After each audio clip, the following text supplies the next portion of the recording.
Okay, so this video today is not sponsored by any of the products or items you will see in this video, but it is sponsored by Skookum Merch. This is our latest t-shirt, Local Hens Are Happy, Buy Local Eggs. Here's an example of one of our previous t-shirt releases by Skookum Merch. If you would like a t-shirt, feel free to reach out to me. They're $20.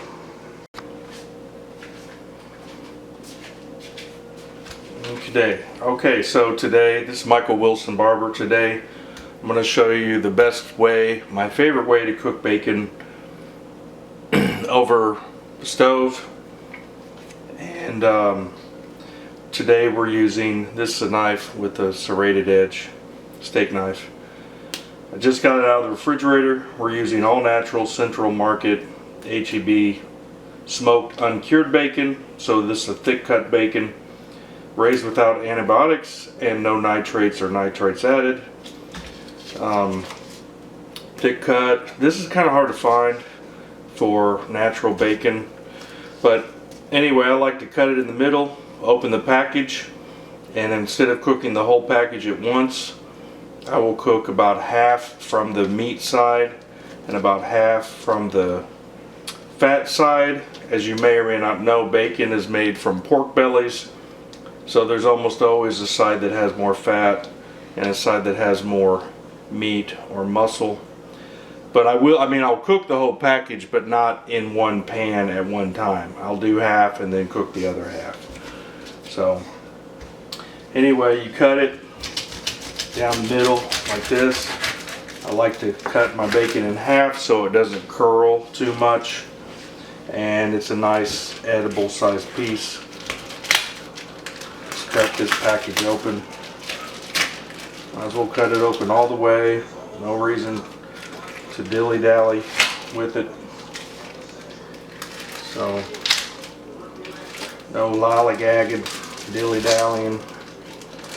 So as I said, I will take about half of this and about half of this and go ahead and start laying it out in the pan.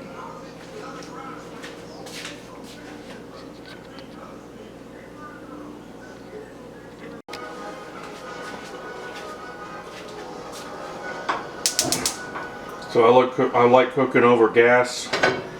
I'll always cook bacon on low because it gets pretty hot. Well, we do most of our cooking on low anyway. Today I'm using a Tefal non-stick cooking pan, whatever size that is. I guess is that the 12-inch, 14-inch. So I like to always use a non-stick pan when I can, and use a pair of tongs or some utensil that's not metal. Don't ever put metal on a non-stick pan. It's a bad thing to do. Bad. Don't do that.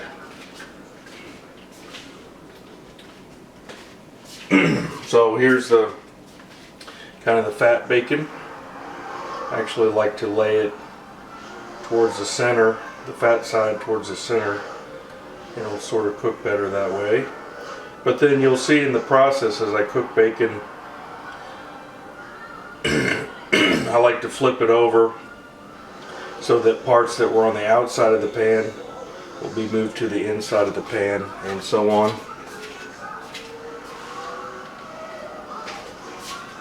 Parts that were on the inside of the pan will then be moved to the outside of the pan.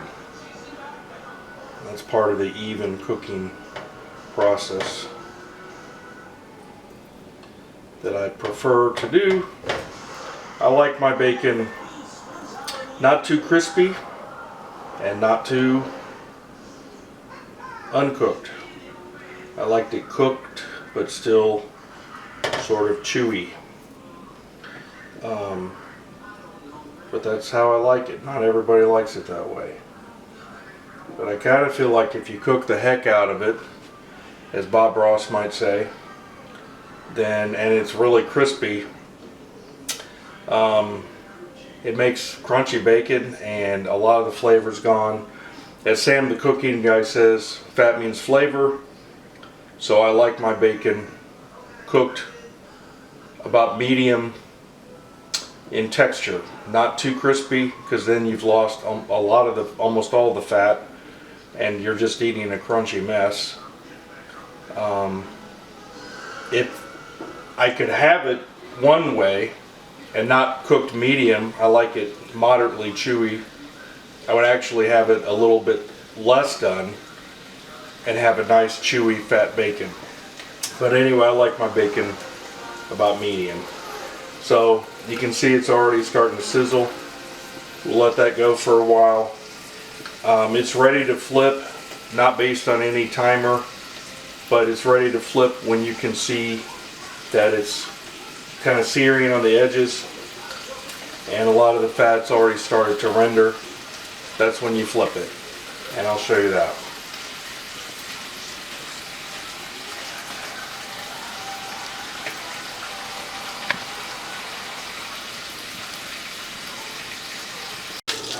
Okay, if y'all, are you gonna go to the Eagles? Okay, so you can see it's starting to curl up a bit. Some of the fat's starting to render. You can see a little bit of color developing. So let me show you what was on the inside. Gonna move to the outside. What was on the outside, I like to move to the inside. Okay, so it's starting to get good color. You don't want to make it black. This piece I'm bringing in to the middle. Leave that out there. Those pieces were kind of out on the edge, so I'll bring them in more towards the middle. And there you go. So you have to flip every piece, and like I said, it's getting that color, not burning, fast rendering. This is an example of why I do like to cut my bacon in half, because it will curl a lot, especially when you have a long piece of bacon and it just won't cook evenly. Plus, like I said, when this bacon is done, this is an easily edible size piece of bacon. You don't need a whole long bacon strip. So you can see the fat's rendering nicely. Again, it's on low. Another thing I like to do is kind of do that. Get the fat to sort of roll around the product. If you watch another one of my cooking videos, frying eggs in bacon grease. See, bacon grease is hot, so when you have food in there, you're kind of coating it. It's cooking the top as well as the bottom. So it'll go again like this for a while, and I usually flip it a third time just to make sure all sides are cooked. Alright, so there we are. Okay, so I flipped the bacon again. You can see the fat rendering, and I went ahead and turned the heat off for a minute to let the bacon grease cool down, and then I'll turn it back on and then finish the bacon. Most of this bacon is pretty much finished anyway, but I turned the heat off, let it cool down for a minute, and I'll show you finishing this batch. Okay, so half of this bacon is done. After I turn the heat off, I've just turned the heat back on. I'm going to render some more fat here. But of course I like to put bacon on paper towel. This is mostly the meat side bacon. This is how I like it. It is completely cooked, but it's still sort of chewy. A little bit leathery, not too crispy, and you can see it's bendable. It's great to chew and eat, but this is how I like my bacon. So this still has a little bit of fat on it, and I'll try to render it down. If you have a fatty piece like this, that's not getting cooked. Try to put it down in the grease. That's why you'll see some restaurants that have flat tops will have those bacon cast iron usually, or stainless steel devices that you sit on top of the bacon so it'll cook more flat. Again, this is another reason why I like to cut the bacon in half. And again, if you have parts sticking up, you can take the bacon grease like this, kind of pour it around, swish it around, so the grease will cook the product. You see this is fat rendering right there. It's a sign of cooking when those bubbles come up like that. Right there, same thing. Okay, right there. You see that? So I'm going to finish cooking this half of the bacon package, and then I will see that's all done on that side, so I'll flip that over just to finish this side up. That piece is almost done. This piece is almost done. This piece here is almost done, except for some fat right there. And that's it for now. Okay.